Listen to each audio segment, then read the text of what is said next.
What's up, y'all? Smarter here. Apologies for the lack of videos lately. I just don't want to make a whole bunch of videos for no real reason. So I just decided to wait until I get something to do a video on. So that's what I'm doing now. So iPhone 11 Pro. Now, it's not the Max, which is what I would prefer. But since I'm not keeping this, it's going to my girlfriend. It doesn't really matter. So I'm going to be comparing it between, like, say, the V60 and all that stuff. So, yeah, I know the V60 is a way bigger phone, but there's some very interesting similarities when it comes to how both operate and stuff like that and how they go by day to day. So I'll talk about that and just detail what I've seen in my, usage of this phone.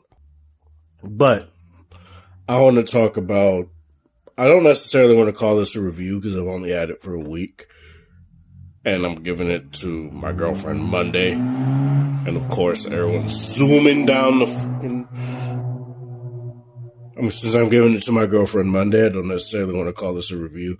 But I have put it through like some heavier testing loads than, say like a heavy testing load. Similar to my V60. And it's just something that I wanted to see if this can last against stuff like that. So let me talk about this here. So let's talk about the negatives I don't like. I don't like just having face unlock. To me, face unlock is fine. Or face ID in this case, which is just the same thing. It's fine. It's not anything that I would say is like amazing. It should not be the only form of authentication that you should have on a phone. And yeah, I know you swipe and then you get your, your passcode, but I'm talking about a fingerprint sensor or anything like that. That's one thing about this that I don't really like, is that you don't have any other form of authentication. What I do like is the overall design. Like, I think this phone looks really nice. Despite this being glass, it has that frosted glass back look where it looks like an aluminum backed phone, but it's really glass. And once you, drop it and it shatters, you'll definitely see that it's glass, right? But overall, I think this is a really nice look. Comparing it to, say, I don't really have a phone over here, right, in my immediate area to compare it to, but when you do look at stuff like that in other phones, it's a very nice look, like very minimal fingerprints and stuff like that. You do get a little bit of smudges, but it's not nearly as much as, say, like an LG V60 or a Samsung Galaxy Note 10, especially the Note 10. Ooh, but yeah, I really do like the design. It looks nice. It feels good in that, what the fuck? It feels good in the hand and stuff like that, all that sweet talking stuff, but yeah, it's cool. And it just, overall, it's just a nice looking phone. What I do and don't like is battery life. Standby time, for example, is phenomenal on this phone. It's basically equal to my V60, where, say, I have it just in my pocket, not doing anything, it'll sip battery. And ending last night on, and coming back home, both phones were on like 82% when I got off work. And with like very minimal usage and just doing basic stuff, both of them ended on 82%. And that's really nice. But in terms of like other stuff, in terms of battery life, I don't really like the runtime. I think, say you're doing heavier gaming stuff, right? I put this in like, say, I put fairly well optimized games that are both well optimized for both Android and iOS on here, like Marvel Contest of Champions, King of Fighters All-Star, and Seven Deadly Sins Grand Cross. And the first night that I was using it, I don't know if it's still here.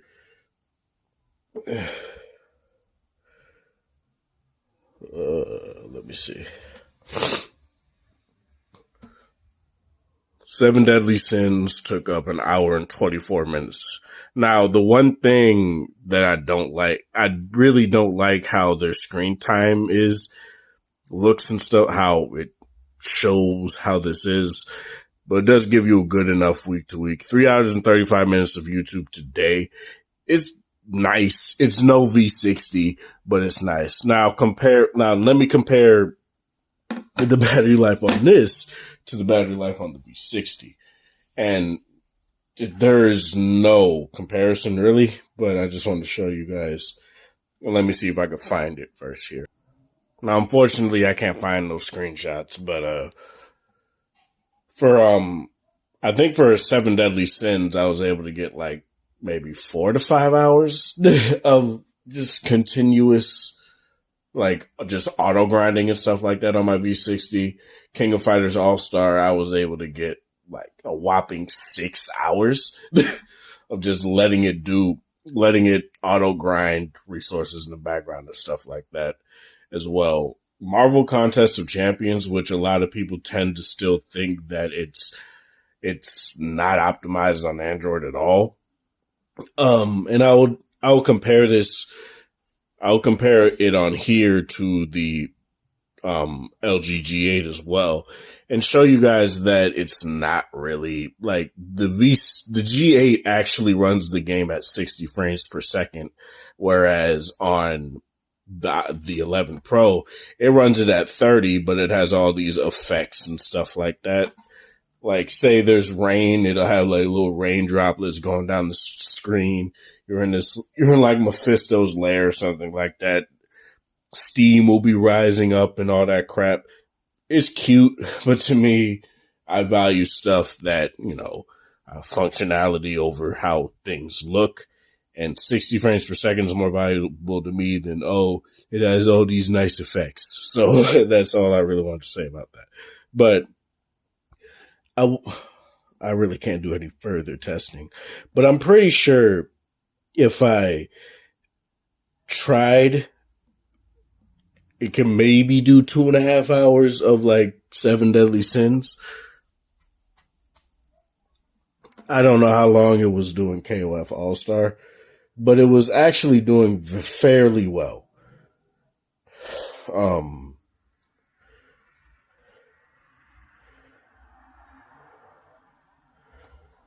Okay, so here's a better breakdown of this. Seven Deadly Sins was 1 hour 24 minutes. Contest of Champions was 44 minutes. So that's actually fairly nice. Oh, okay, so here's a better one here. Seven Deadly Sins, 3 hour 14 minutes. Contest of Champions is 33 minutes. So that's actually very nice. KOF All-Star, I was able to do 3 hours and 15 minutes. Seven Deadly Sins, 1 hour 39. So it's actually very good when it comes to like gaming and stuff like that. It probably just had to get used to it. And this phone does get fairly hot when you do a lot of heavier stuff like gaming. It's nowhere near like a OnePlus 6T level, but you can definitely feel it, especially compared to like, say, an LG V60 or a LG G8, which I still don't know if the V60 has thermal cooling, but the G8 does. So it's difficult to know exactly if it does. What the fuck? Sorry, someone across is looking through their fucking window. But yeah. Thermals on here aren't great. That's one thing that I don't like. Apple, even in their like computer realm, they're not good at thermals either. So it's just something that carries over to their phones as well. Hopefully they do some sort of thermal cooling eventually, but I doubt it. One thing I do like on this phone is the cameras. And I've been comparing it to the V60 a lot because the V60 has probably my favorite cameras on the phone right now. And one of the main controversies about the V60, I'll just say non-traversies because it's not even that big of a deal, is that it only has two main lenses, right? It has your 64 megapixel lens and your wide angle. And it uses crop zoom to do like telephoto-esque things. And comparing the two, there is no difference. Like, they're very, like, you can go either or when it comes to telephoto pictures on either of these. And one thing that the iPhone doesn't tell you is that it'll switch between the zoom lens and the main lens depending on lighting situations and depending on whether or not the image will be clear coming out of the telephoto lens. So that's something that they don't tell you. And Samsung does the same thing. I don't remember if the V40 did that, because I barely use the telephoto lens, but the iPhone does that and the Note 10 does that. And to me, that's something that is a very important thing to note because, well, if they already switched to a main lens anyway, why not just use one big main sensor and crop zoom? And to me, that's something that's lost on a lot of reviewers, I guess. Because apparently if it doesn't have 3 cameras and all this extra shit, it's a bad phone. Or it's not worth it for the money and stuff like that. And keep in mind, back when LG was the only one doing wide angle lenses, people were calling it a gimmick until Apple did it. They were even calling it a gimmick when Samsung was doing it. But the moment Apple did it, even though it doesn't do it better than the V60, the V60 actually has a slightly wider lens from what I can tell, and it's more crisp. It just, especially in low light, it just doesn't, it's not better. And a lot of other stuff like saying video, you can't, say in video, you start record. I've made a video on this already. It's my previous video, but say you just do a video. You start on the main lens. You can't zoom out in 4K 60. You can't say you start from the wide angle. You can't zoom in and go to the telephoto lens either. So that, to me, that's whack. And it's just something that I don't understand why nobody is talking about. Oh, you could switch between this lens and that lens, and it really can't. But, you know, people don't want to talk about that because it's an Apple product.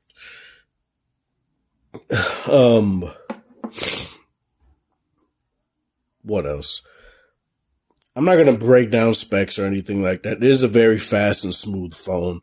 I really haven't had any real issues when it comes to certain stuff. There have been hiccups here and there, but it wasn't like my iPhone XS where it would like super lag in certain situations that don't make sense. This is actually a fairly smooth phone.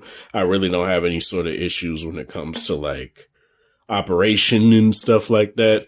Though, even though this is a small phone and I got big hands, Apple's ergonomics and how they use their user interface is still kind of stupid and clunky. Where, well, that's not going to work right now. But you swipe down from the left and you get your notifications. You swipe down from the right and you get your control center. Whereas, say, on an iPhone 6S, right, you swipe from the bottom and you get your control center, and you swipe down from the top of the phone and you get your notification center. That's just something that I prefer and I wish they kept. Face unlock is fairly, it's fast, it's quick. There are problems, especially now with wearing masks, that it just doesn't work as well. And that's just something you're going to have to deal with until this, situation blows over. So there's nothing you can really do about that. But overall, it's and it doesn't help that they require you to do a 6-digit PIN rather than just like a 4-digit PIN. So that's kind of whack. And that's why Apple needs to put back fingerprint sensors on their phones, because it's just like, come on, just do that. And other manufacturers too. Like, even if it's an in-display fingerprint sensor, I feel that's nice. It doesn't have double tap to wake, but you tap it once and it'll wake the screen. you raise to wake, and that works very well too. No problems with that. The design of the phone, like I said, is really nice. No headphone jack. That's obviously going to be a downside for me, but since I have a V60, a G8, like I'm set when it comes to phones with headphone jacks.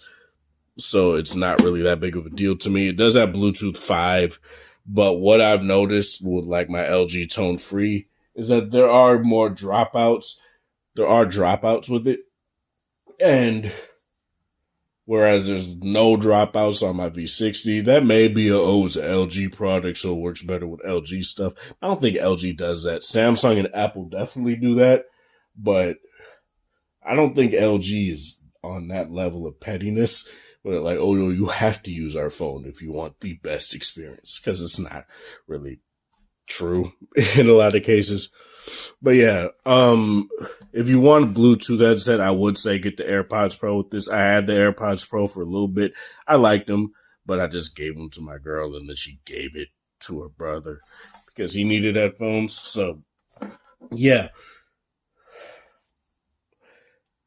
call quality is nice too. The earpiece is nice and loud. There's nothing that I would say is bad about that. The speakers